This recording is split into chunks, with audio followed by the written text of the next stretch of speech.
Hello my dear viewers, cosmology அண்டவியல் நம்மளை ஆச்சரியப்படுத்துகிற மாதிரி மட்டும் இல்லாமல் நமக்கு ஹார்ட் அட்டாக்கே வர வைக்கிற மாதிரியான ஆயிரக்கணக்கான விஷயங்களை உள்ளடக்கியது தான் நம்ம அண்டம்.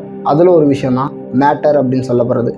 மேட்டர்னால் என்ன அப்படின்னு சொல்லிட்டு கேட்டிங்கன்னா, உங்கள் கையில் வச்சுருக்கிற உங்கள் ஃபோன், அதை வச்சுருக்கிற நீங்கள் இருக்கிற உங்கள் வீடு இருக்கிற இந்த பூமி இருக்கிற நம்ம சோலார் சிஸ்டம், அதை உள்ளடக்கி இருக்கிற நம்ம கேலக்ஸி, இந்த கேலக்ஸிஸ் எல்லாம் உள்ளடக்கி இருக்கிற நம்ம யூனிவர்ஸ், இது எல்லாமே மேட்டர் அப்படின்னு தான் சொல்கிறாங்க. சிம்பிளாக சொல்லணும்னா, எந்த ஒரு பொருளுக்கு நிறை இருக்கோ, எந்த ஒரு பொருள் ஒரு ஸ்பேஸை அடைக்குமோ, அது எல்லாமே மேட்டர் அப்படின்னு தான் சொல்கிறாங்க. ஆனால் பிக் பேங்கில் தொடங்கி இப்போ வரைக்கும் எக்ஸ்பேண்ட் ஆகிட்டு இருக்க நம்ம அப்சர்வ் பண்ண யூனிவர்ஸ் ஆனது வெறும் 5% மட்டும்தான் அப்படின்னு சொல்கிறாங்க. பாக்கி 27% டார்க் மேட்டராலையும் 58% டார்க் எனர்ஜியாலையும் நிரம்பி இருக்கு அப்படின்னு சொல்லிட்டு ஆய்வாளர்கள் கண்டுபிடிச்சிருக்காங்க. இந்த மேட்டர்னா என்ன, டார்க் மேட்டர்னா என்ன, டார்க் எனர்ஜினா என்ன, இதெல்லாம் பற்றி தான் இந்த வீடியோவில் தெளிவாக பார்க்க போகிறோம். Let's get started.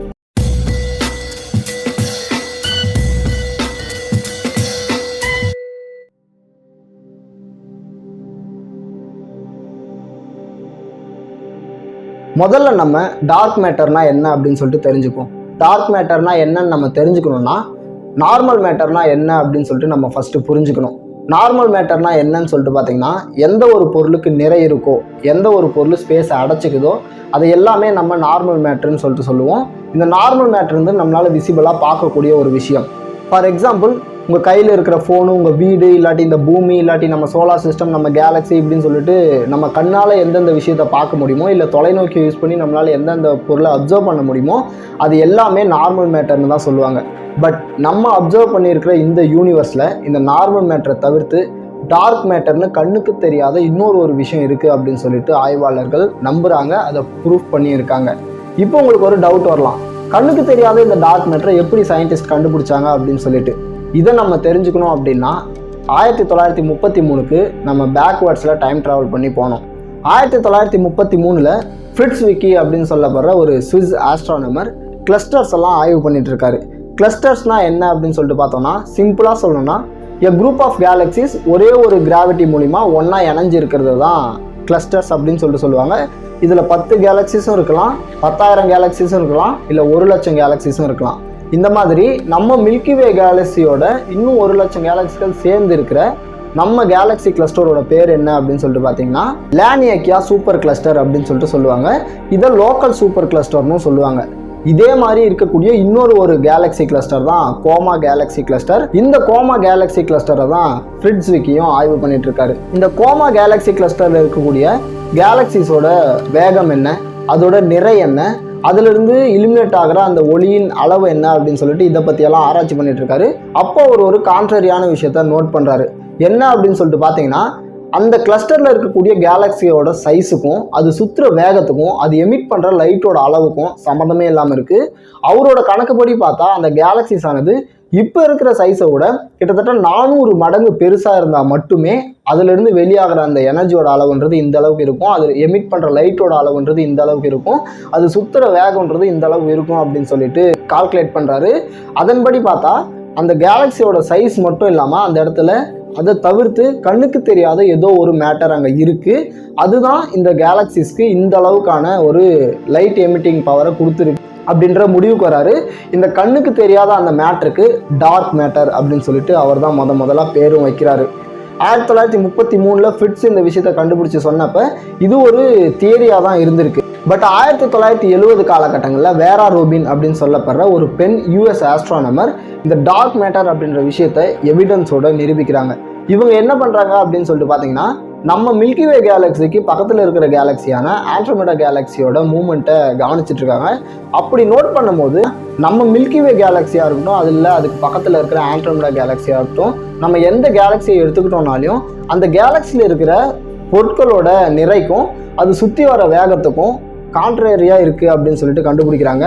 அந்த பொருள்களோட நிறைக்கும் அது சுற்றி வர வேகத்துக்கும் சம்மந்தமே இல்லை, அது வேகம்ன்றது அதிகமாக இருக்குது அப்படின்னு சொல்லிட்டு கண்டுபிடிக்கிறாங்க. பொதுவாகவே கேலக்சிஸோட மூவ்மெண்ட் எப்படி இருக்கும் அப்படின்னு சொல்லிட்டு பார்த்தோன்னா, ஒரு கேலக்சியோட மையத்தை நோக்கி தான் அந்த கேலக்சியில் இருக்கிற அத்தனை கோள்களும் நட்சத்திரங்களும் சுற்றிட்டு இருக்கும். இதுக்கு காரணம் என்ன அப்படின்னு சொல்லிட்டு பார்த்தீங்கன்னா, அந்த கேலக்சியோட மையத்தில் இருக்கிற கிராவிடேஷனல் ஃபோர்ஸ் அப்படின்னு சொல்லிட்டு சொல்லுவோம். அப்படி பார்த்தோம்னா இந்த கேலக்சியோட மையத்துக்கு பக்கத்தில் இருக்கிற ஒரு நட்சத்திரமானது கிராவிடேஷனல் ஃபோர்ஸ் அதிகமாக இருக்கிற காரணத்தினால வேகமாகவும், இந்த கேலக்சியோட வால்பகுதியில் இருக்கிற ஒரு நட்சத்திரமானது கிராவிடேஷன் ஃபோர்ஸ் கம்மியாக இருக்கிற காரணத்தினால ஸ்லோவாகவும் சுற்றும் அப்படின்னு சொல்லிட்டு தான் இத்தனை நாளாக நினச்சிட்டு இருந்தாங்க. பட் அது அந்த மாதிரி இல்லை. கேலக்சியோட மையத்தில் இருக்கிற ஒரு நட்சத்திரமாக இருக்கட்டும், இல்லை அதோட வால்பகுதியில் இருக்கிற ஒரு நட்சத்திரமாக இருக்கட்டும், ரெண்டும் சுற்றுற வேகம்ன்றது சமமானதாக இருக்குது அப்படின்னு சொல்லிட்டு வேற ரூபின் கண்டுபிடிக்கிறாங்க. வால்பகுதியில் இருக்கிற ஒரு நட்சத்திரம் சமமான வேகத்தில் சுற்றுறதுக்கு வேற ஏதோ ஒரு விஷயம் ஹெல்ப் பண்ணுது. அதுதான் இந்த டார்க் மேட்டர் அப்படின்னு சொல்லிட்டு வேற ரூபின் கன்ஃபார்ம் பண்ணுறாங்க. இருந்தாலும் இந்த டார்க் மேட்டர் அப்படின்ற விஷயமானது இன்னொரு ஆய்வின் மூலியமாக தான் 100% கன்ஃபார்மாக இருக்கும் அப்படின்ற முடிவுக்கு ஆய்வாளர்கள் வராங்க. அந்த மூணாவது விஷயம் என்ன அப்படின்னு சொல்லிட்டு பார்த்தீங்கன்னா, அதுதான் கிராவிடேஷனல் லென்சிங் அப்படின்னு சொல்லப்படுற விஷயம். இந்த கிராவிடேஷனல் லென்சிங் அப்படின்னா என்ன அப்படின்னு சொல்லிட்டு பார்த்தோம்னா, எந்த ஒரு பொருள்லேருந்து வெளியேற லைட்டானது இன்னொரு பொருளை வந்து அடையணும்னா ஸ்ட்ரெயிட்டான லைனில் வரும்.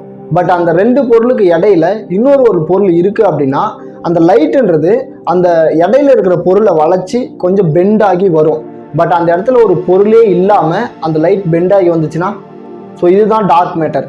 இந்த மாதிரி வேற ஒரு கேலக்சியில் இருந்தோ இல்லை வேற ஒரு நட்சத்திரத்தில் இருந்தோ நம்ம பூமியை வந்தடைகிற ஒளியானது எதுவுமே இல்லாத ஒரு வெற்றிடமாக இருக்கக்கூடிய ஒரு இடத்துல கூட கர்வ் ஆகி வருது அப்படின்றத ஆய்வாளர்கள் கண்டுபிடிக்கிறாங்க.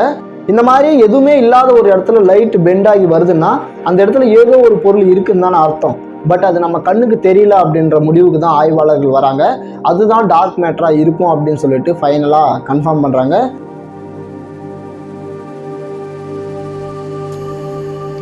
அடுத்ததான் நம்ம மொத்த யூனிவர்ஸ்லையும் 58% இடத்த அடைச்சிட்டு இருக்க டார்க் எனர்ஜியை பற்றி பார்ப்போம். டார்க் எனர்ஜினா என்னன்னு சொல்லிட்டு நம்ம தெரிஞ்சுக்கணும்னா பிக் பேங்கை பற்றி நம்ம புரிஞ்சுக்க வேண்டியது ரொம்ப ரொம்ப முக்கியம். பிக் பேங் மூலிமா தான் நம்ம மொத்த யூனிவர்ஸும் ஸ்டார்ட் ஆகி இப்போ வரைக்கும் எக்ஸ்பேண்ட் ஆகிட்டு இருக்கு அப்படின்றது நம்ம எல்லாருக்கும் தெரியும். தெரியாதவங்க பிக் பேங் தியரின்னு சொல்லிட்டு நம்ம சேனல்ல ஒரு வீடியோ அப்லோட் பண்ணியிருக்கோம். மறக்காம போய் செக் பண்ணி பாருங்க. நான் லிங்க் வேணா டிஸ்கிரிப்ஷனில் தரேன். 1350 கோடி வருஷங்களுக்கு முன்னாடி நடந்த பிக் பேங் மூலிமா உருவான இந்த யூனிவர்ஸ் ஆனது இப்போ வரைக்கும் எக்ஸ்பேண்ட் ஆகிட்டு இருக்கு.